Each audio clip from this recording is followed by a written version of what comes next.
d'avance. Nous acclamons le Seigneur.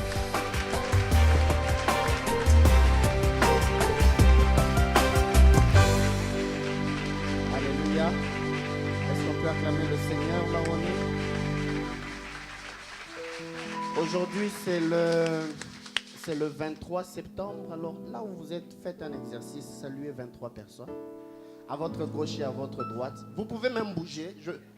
Faites un peu cet exercice-là. Ensemble. Que Dieu vous bénisse. Je vais aussi mettre une petite musique.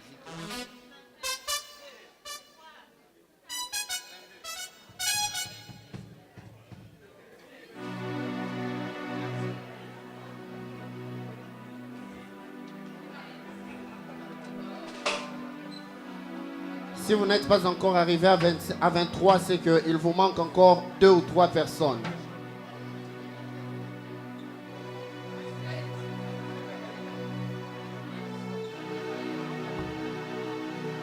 Alléluia.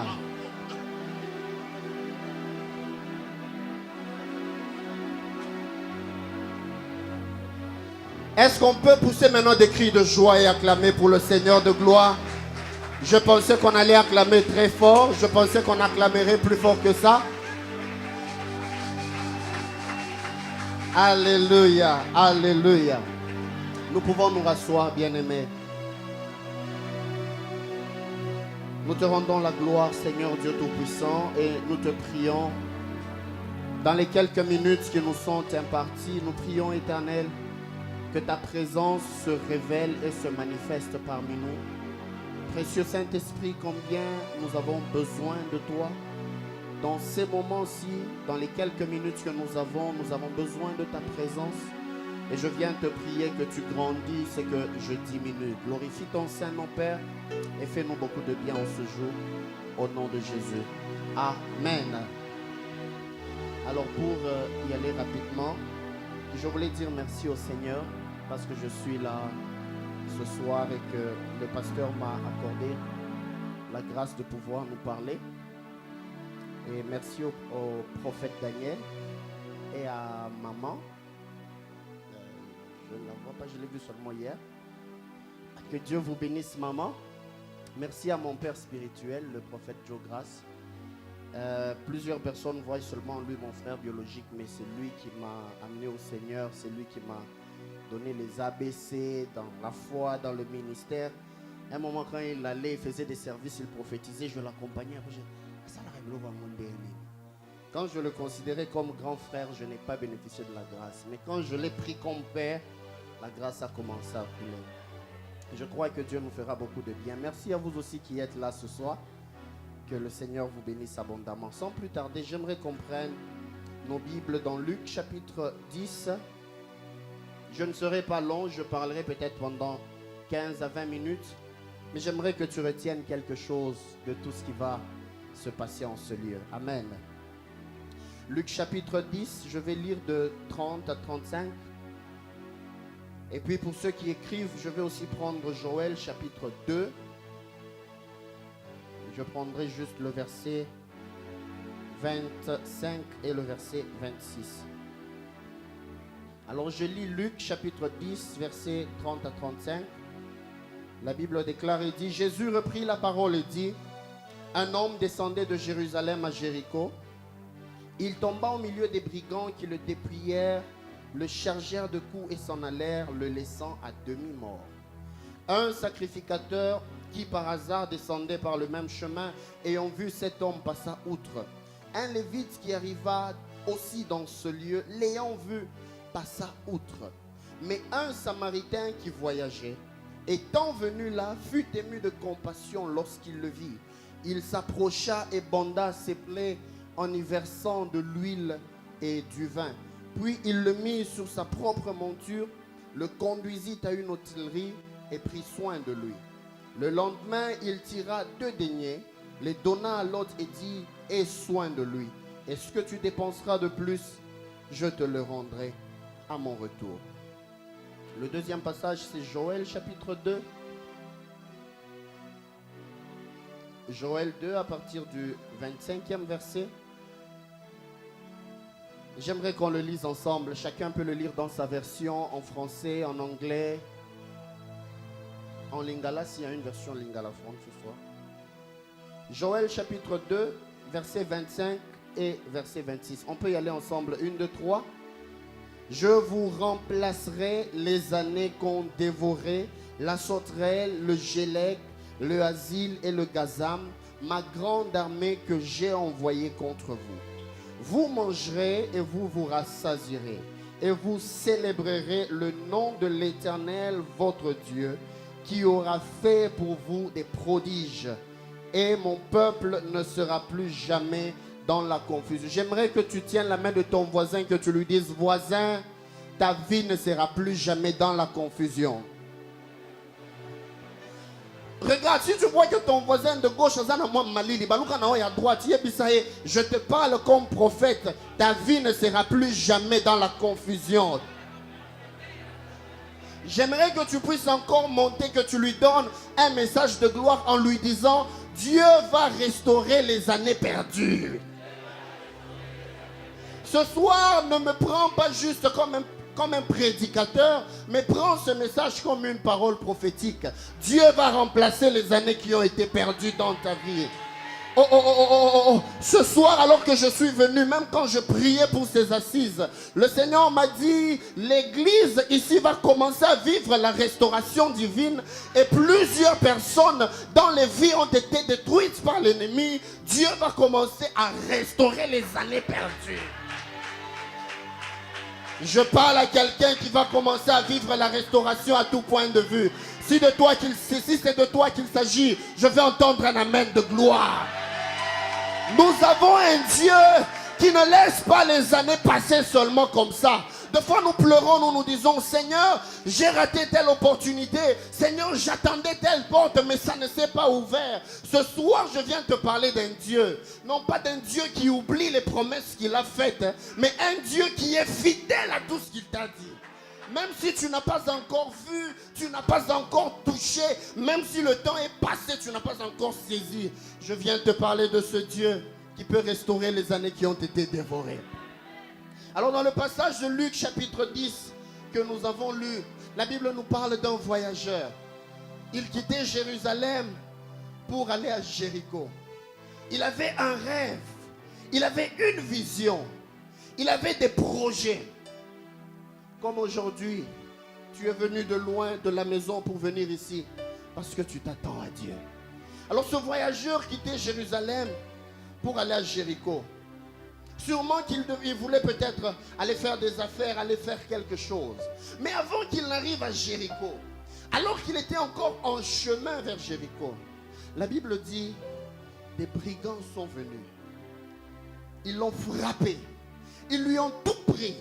Ils ont pris ses vêtements. Ils ont pris son argent. Ils l'ont tabassé et ils l'ont laissé demi-mort.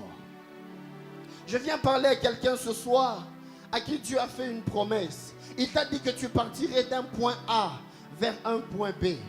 Il t'a dit, il te sortirait de telle situation vers une autre situation. Mais avant que tu ne voies, avant que tu ne vives l'accomplissement de ces choses, l'ennemi a levé les obstacles sur ton chemin. Que Dieu bénisse Maman Moutamba que je viens de voir. L'ennemi a levé des obstacles sur ton chemin. Quelqu'un peut-être qui s'attend à ce que Dieu puisse le visiter pour que les choses qu'il attend de sa part s'accomplissent. Mais du point alpha vers oméga, au milieu du chemin, tu as retrouvé l'opposition. L'ennemi t'a arraché tout ce que tu avais. Il y a peut-être quelqu'un ce soir qui se dit, Seigneur, je m'attends à toi. Parce que ma vie a été détruite. Mes rêves ont été détruits. Mes relations ont été détruites. Mes affaires ont été détruites. Mais ce soir, je viens de te parler d'un Dieu qui s'est restauré. Je pensais que quelqu'un me donnerait un amen de gloire. Ce soir, je viens de te parler d'un Dieu qui s'est restauré. La Bible dit, on l'a battu. On l'a laissé demi-mort. J'ai bien aimé ce terme. Et on ne l'a pas tué totalement. On l'a laissé demi-mort. Ça veut dire, même s'il était dans cet état-là, en train d'agoniser, même s'il saignait, même si on lui avait tout pris, mais il y a quelque chose que les brigands n'ont pas pu faire. Ils n'ont pas pu lui prendre la vie. Tu sais, la grande erreur que Satan a eu à faire dans ta vie, il n'a pas eu à t'ôter la vie. S'il avait réussi, aujourd'hui tu ne serais pas vivant, aujourd'hui tu serais mort. Mais puisqu'il t'a laissé la vie, c'est que tu peux encore espérer. Je viens dire à quelqu'un ce soir, puisque tu vis encore, tu peux encore espérer. Tu peux encore espérer en la fidélité de Dieu. Est-ce que tu vis le contraire de ce que Dieu a dit? Mais puisque tu vis, tu peux encore espérer en la fidélité de Dieu. Tu peux taper la main de quelqu'un, dis-lui, espère encore. Même la personne qui a perdu le sourire, espère encore. La Bible ne dit-elle pas, il y a de l'espérance pour tous ceux qui vivent. Même un chien vivant, il vaut mieux qu'un lion mort. Je viens dire à quelqu'un qui a le souffle de vie cet après-midi, par le simple fait que tu vis, tu peux récupérer toutes les choses que tu as perdues dans ta vie. Je vais te donner juste un petit exemple rapidement. Vous savez, si vous allez à l'hôpital, vous voyez des médecins et ils vous diront que quand un bébé vient de naître, il utilise 8000 litres d'oxygène par jour. Mais quand quelqu'un devient mature, comme vous et moi, nous utilisons 10 000 litres d'oxygène. Juste pour respirer. Aspirer, expirer. 10 000 litres.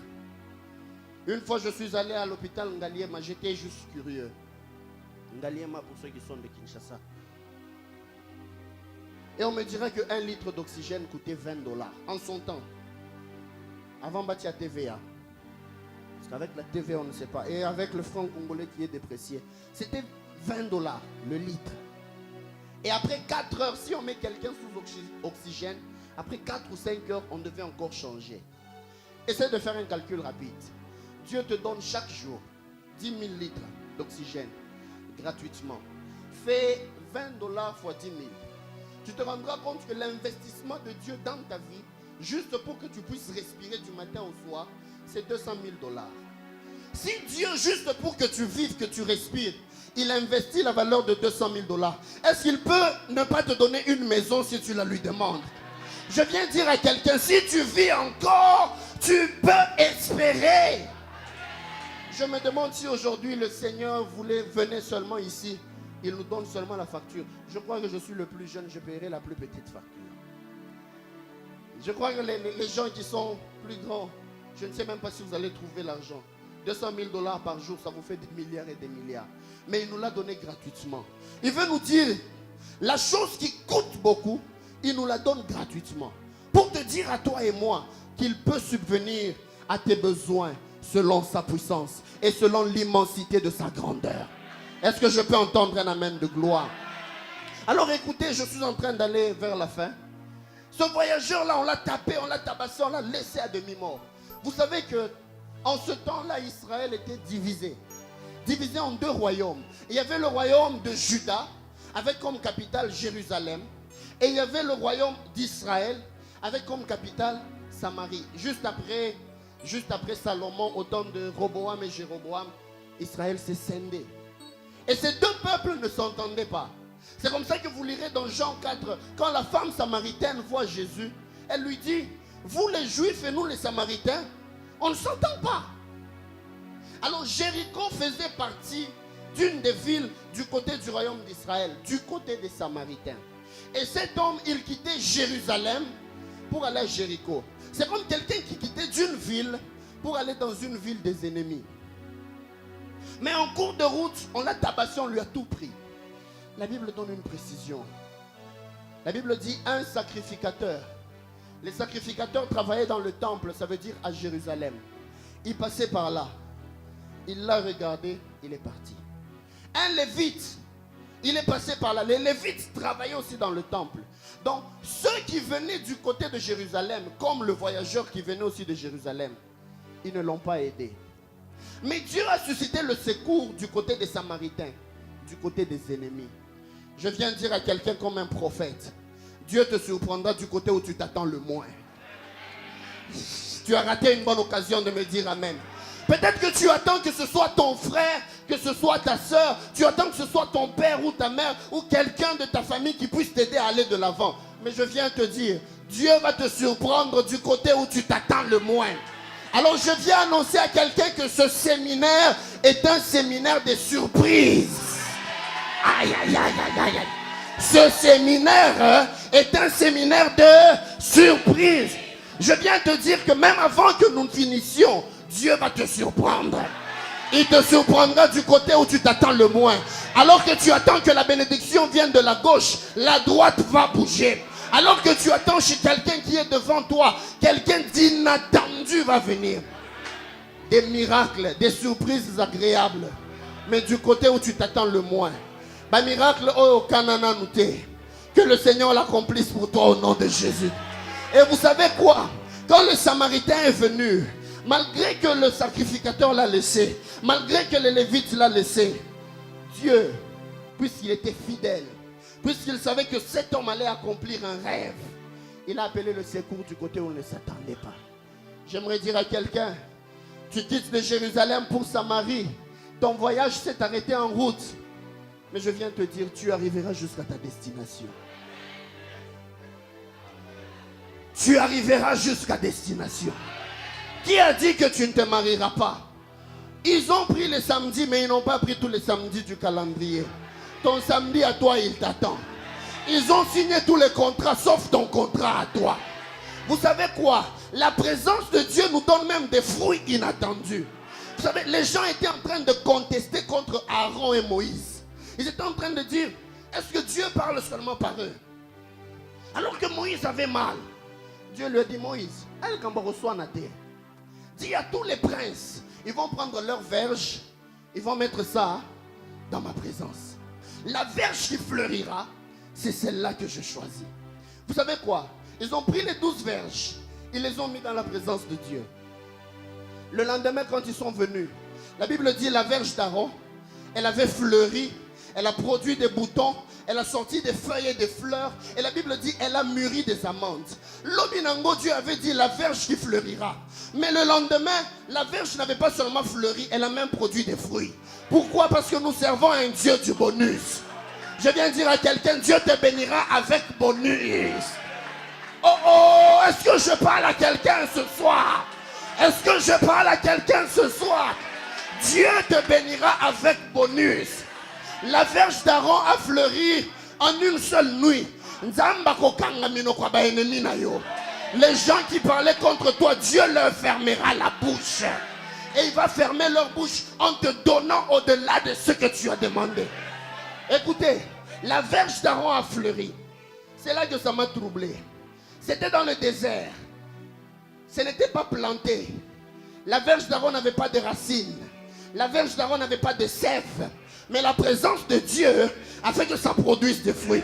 Tu n'as pas besoin de passer par le même schéma comme tout le monde. Il faut être planté pour produire. Toi, tu n'as pas besoin d'être planté. Tu n'as pas besoin d'être arrosé. Tu n'as pas besoin de racines. Tu as seulement besoin de la présence de Dieu. La présence de Dieu. La présence de Dieu. Est-ce que quelqu'un est dans la présence de Dieu? Oh oh, est-ce que quelqu'un est dans la présence de Dieu? Puisque tu es dans la présence de Dieu ce soir, je prophétise sur ta vie. Tu vas fleurir au nom de Jésus. Ah! Est-ce que quelqu'un est dans la présence de Dieu ce soir? Oh, est-ce que quelqu'un est dans la présence de Dieu? Si la verge d'Aaron a produit en une nuit, toi aussi, je déclare que cette soirée, c'est ta soirée. Tu vas fleurir. Quelqu'un peut dire avec moi, je vais fleurir. Est-ce qu'on met ta batomi va les misato? Dis-leur, je vais fleurir.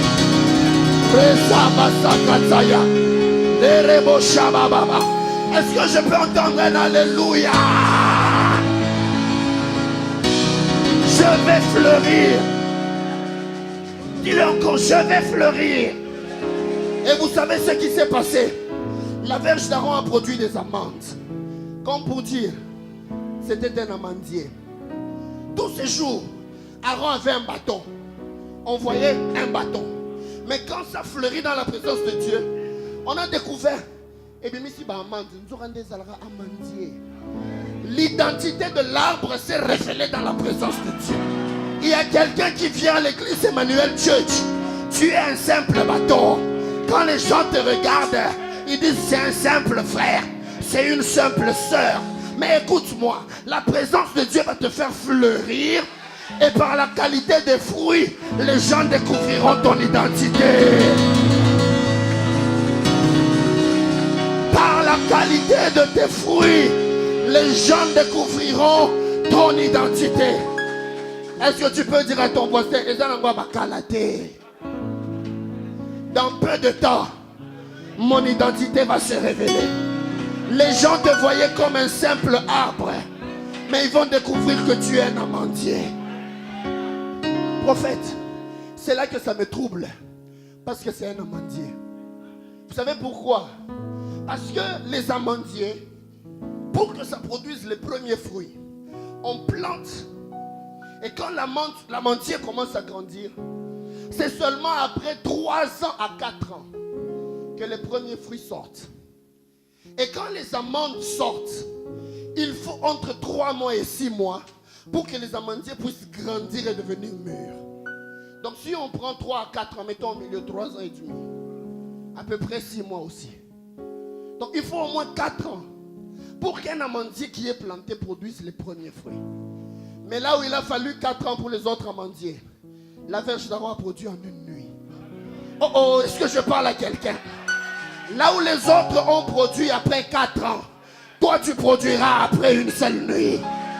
Oh, là où tout le monde a attendu plusieurs années pour devenir stable, tu auras la même stabilité mais en un délai record.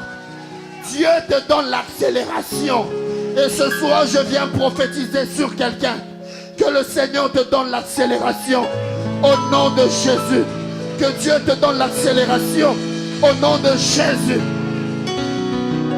Et pour finir, nous avions lu dans Joël chapitre 2.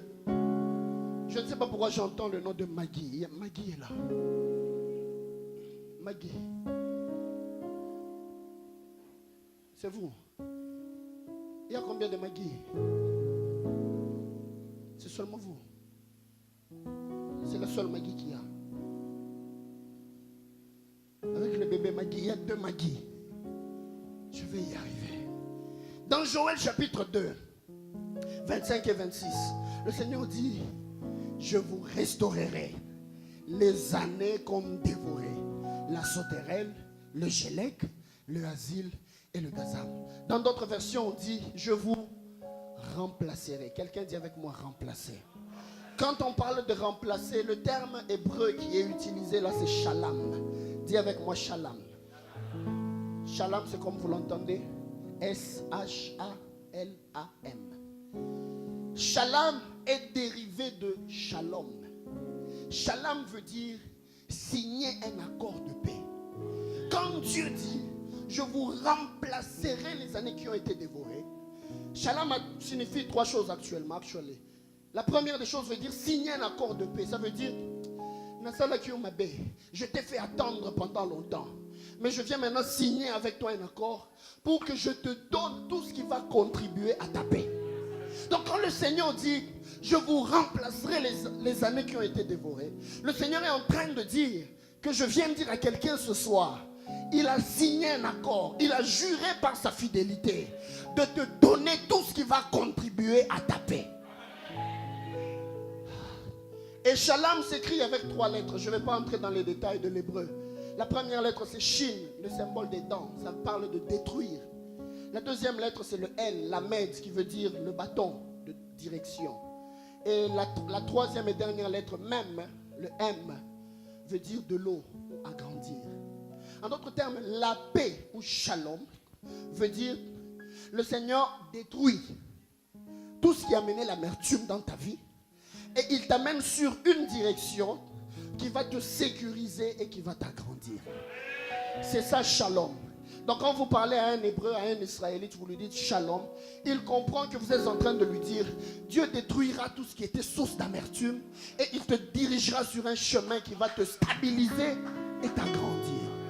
Mais deuxièmement, quand on parle de shalom, shalom veut aussi dire payer une dette, mais avec intérêt. C'est un peu comme quelqu'un qui t'a causé du tort. Il t'a cogné, il t'a causé un dommage. Après, il dit, je vais réparer.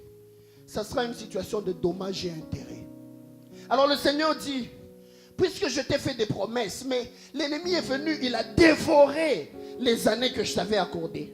Moi, je décide de venir payer ces années-là, de réparer les dommages, mais aussi d'ajouter un intérêt.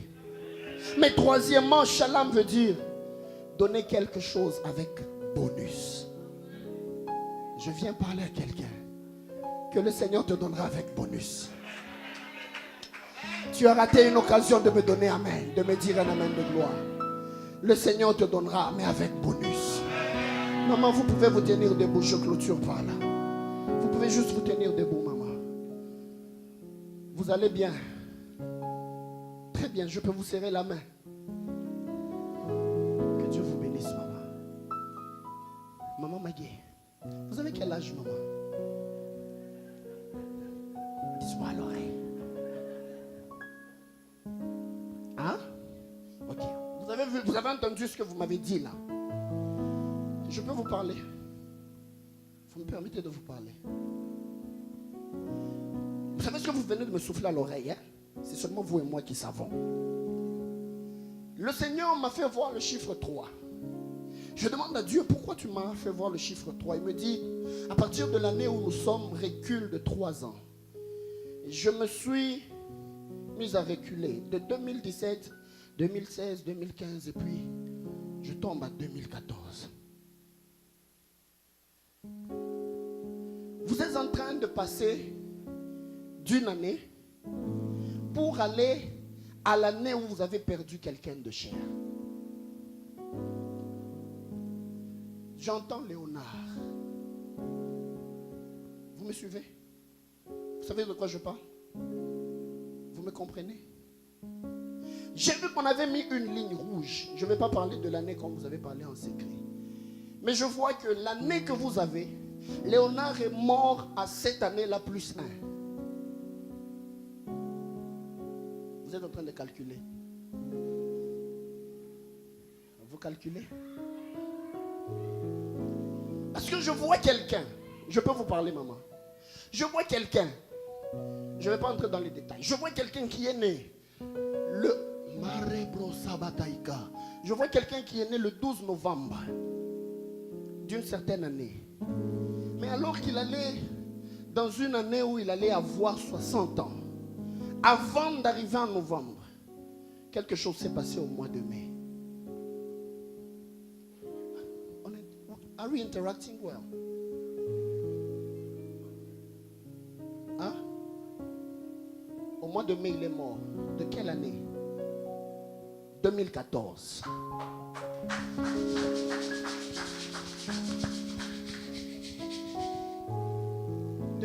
Au mois de mai. C'était le 11. J'entends Ajax. Ajax, c'est quoi? Pardon? Ajax, c'est chez vous. Vous habitez à Ajax. Je suis en train de voir Kamba Moaïla. Vous pouvez me... Je veux juste... I just want to interact with you. C'est votre mari. Vous l'avez enterré. Parce qu'il est mort le 11 mai 2014. Et l'ennemi était en train de prévoir que la même chose puisse vous arriver. Quand je voyais Maggie, j'ai vu Maggie et puis j'ai vu une ligne rouge qu'on est en train d'enlever. Ainsi me parle le Seigneur. Il vous a donné la longévité. Amen. Amen. Je croyais que j'allais entendre un amen de gloire. Amen. Amen. Si je suis serviteur de Dieu, Dieu m'a dit qu'il vous a donné la longévité. Amen, amen. La ligne qu'on avait tracée devant Amen, vous, amen. nous l'enlevons au nom de Jésus. Oh, non, amen. Et si je suis prophète de l'Éternel, maman commence à faire des pas, avancez. Arrêtez-vous. Je vais faire une ligne. Je trace juste une ligne. Je veux que vous puissiez la traverser. De la même manière que vous faites cette année prophétique, la loi que l'ennemi avait déjà mis devant vous, elle tombe au nom de Jésus. Vous avez combien d'enfants? Vous avez 5 enfants. Vous en avez 5. Vous êtes sûr?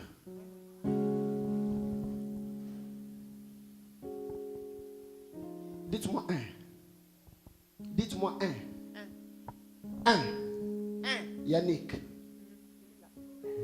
Dites-moi deux. Sandra. Dites-moi trois. Axel. Dites-moi quatre. Gloire. Dites-moi cinq. Kevin. Ce sont vos 5 enfants. Ils sont où?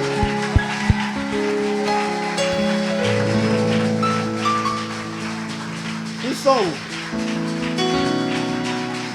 Frère, lève tes deux mains. Je te vois avec un ballon de basket. Tu aimes le basket? Viens, je vais toucher tes mains. On s'est déjà vu? Maman, on s'est déjà vu? On s'est déjà parlé? On a changé de numéro. Toutes les personnes, on s'est changé de numéro. Frère, ça va? C'est toi, Kevin? C'est toi, Kevin? Quand tu lèves tes mains, je suis en train de te voir avec un ballon de basket. Le Dieu que je sers, il m'a dit que je puisse te dire, Rabro Sepaiga. Je ne sais pas pourquoi je vois Ngandou. Ce n'est pas vous. Mais je ne sais pas pourquoi j'entends Ngandou. Dans la salle, dans la salle, dans la salle. Ngandou, lève-toi. Ma soeur, vous connaissez? C'est votre fils. Comment on vous appelle? Sœur Rose, levez-vous. Quand je vois Ngandou, je suis en train de voir une étoile qui a commencé à briller. Mais quand je vois l'étoile briller sur lui, je vois qu'elle est attachée à vous. Dieu va bénir cet enfant par rapport à une prière que vous avez faite. Que cet enfant puisse aller loin. Parce que vous avez beaucoup pleuré sur votre vie. Votre vie a été une vie de déception. La Ibra Zitorea. Viens. Tu aimes aussi le basket? Tu aimes aussi le basket? Viens te mettre ici. Parce que quand je lui parlais à lui, j'ai vu qu'une grâce se connectait. Vous pouvez juste vous mettre à genoux, frère. Je finis par là. Est-ce qu'on peut lever juste nos mains droites vers eux? Maman, Dieu m'a dit que je vous dise qu'il vient de vous restaurer. Il me dit qu'il a déjà mis 2 personnes à vos côtés qui sont des grandes bénédictions pour vous. Un, j'entends Daniel. Mais 2, j'entends Rick.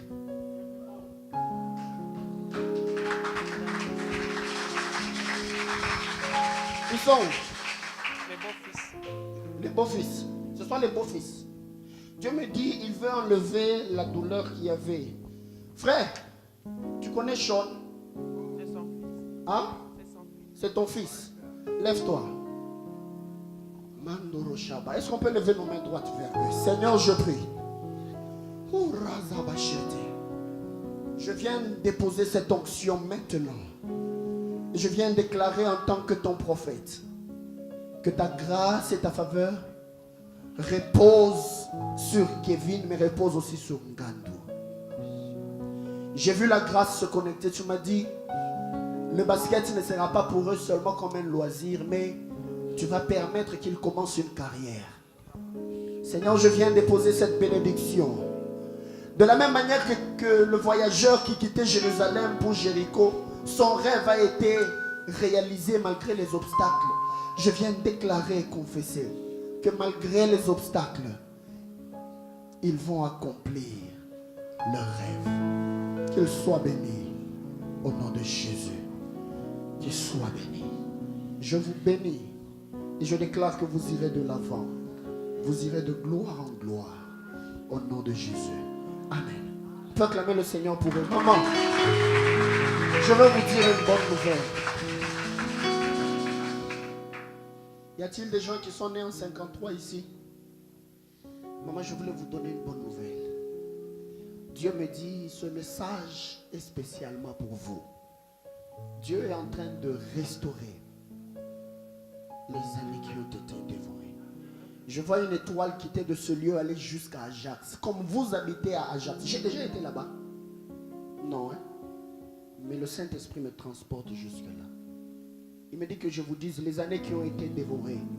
Il a accepté de les restaurer au nom de Jésus. Et Dieu me dit que je le dise devant son église. Parce que vous allez vivre la gloire et la faveur de Dieu. Elle va commencer à vous accompagner. Et votre vie devient une vie de témoignage. Que le Seigneur vous bénisse. Merci beaucoup. Au nom de Jésus-Christ.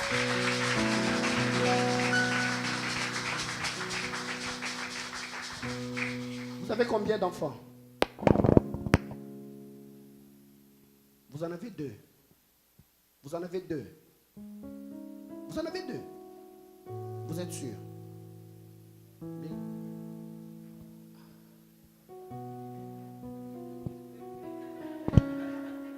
On est dans une atmosphère de gloire ici. Vous voyez? Hein? Vous êtes vraiment sûr? Dieu m'a dit qu'il vient de vous ouvrir une porte. Vous êtes aussi passé par des déceptions du passé. Il y a eu beaucoup de déceptions qu'il y avait eu dans votre vie.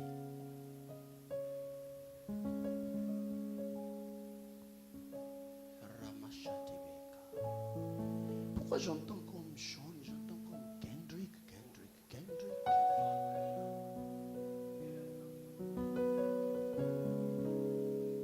Dieu me dit qu'il vient de te visiter. Ma soeur, demeure une sœur de prière. Parce que c'est quand tu fléchis les genoux que le Seigneur le visite. L'ennemi voulait amener des problèmes, des disputes. Après, je voyais maman, short temper. You were like having short temper. You were getting angry so quickly. Vous vous fâchez vite. Il y a beaucoup de choses qui ne marchent pas avec votre mari. C'est souvent vous vous fâchez. Si vous êtes fâché, short temper. God is saying, you need not to be short-tempered. Mais soyez une personne qui fléchit les genoux. Je vois la faveur de Dieu qui va vous accompagner fortement. Papa, protégez-la. Ne lui faites pas mal au cœur. Le Dieu que je sers, qu'il vous permette d'accomplir vos rêves. Au nom de Jésus. Lève ta main droite. Seigneur, je bénis ton église. Je déclare au Éternel que ta grâce et ta faveur commencent à couler. Quelqu'un qui était desséché, je prie au Dieu de gloire qu'il commence à fleurir comme la verge d'Aaron a fleuri. Quelqu'un qui voyait sa vie être bloqué quelque part, qui commence à vivre le Dieu des esprits des prophètes qui a dit, je vous remplacerai les années qui ont été dévorées. Fais-le, Seigneur, pour la gloire de ton Saint-Nom. Au nom de Jésus-Christ. Que la bénédiction de l'Éternel soit ton partage. Que la bénédiction de l'Éternel t'accompagne. Que le Dieu de gloire fasse de toi la tête et non la queue. Que le Dieu de gloire te surprenne dans tout ce que tu vas faire. En sortant de ce lieu, que le Dieu de gloire permette à ce que des témoignages commencent à t'accompagner. Dès aujourd'hui et pour l'éternité, au nom de Jésus, nous disons Amen. Est-ce qu'on peut acclamer le Seigneur de gloire?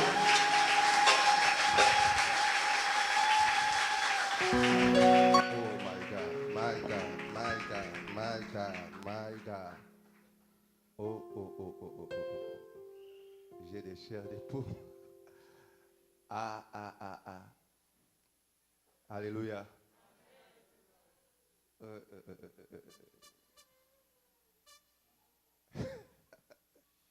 Est-ce qu'on peut acclamer le Seigneur? Alléluia. Gloire à Dieu, gloire à Dieu. Oh, bayo kanaka, baye dis, tokoyo kana, nabada tokoye disayi nini. Amen. Alléluia. Et depuis qu'ils sont les sons seulement dans l'hôtel, moi je...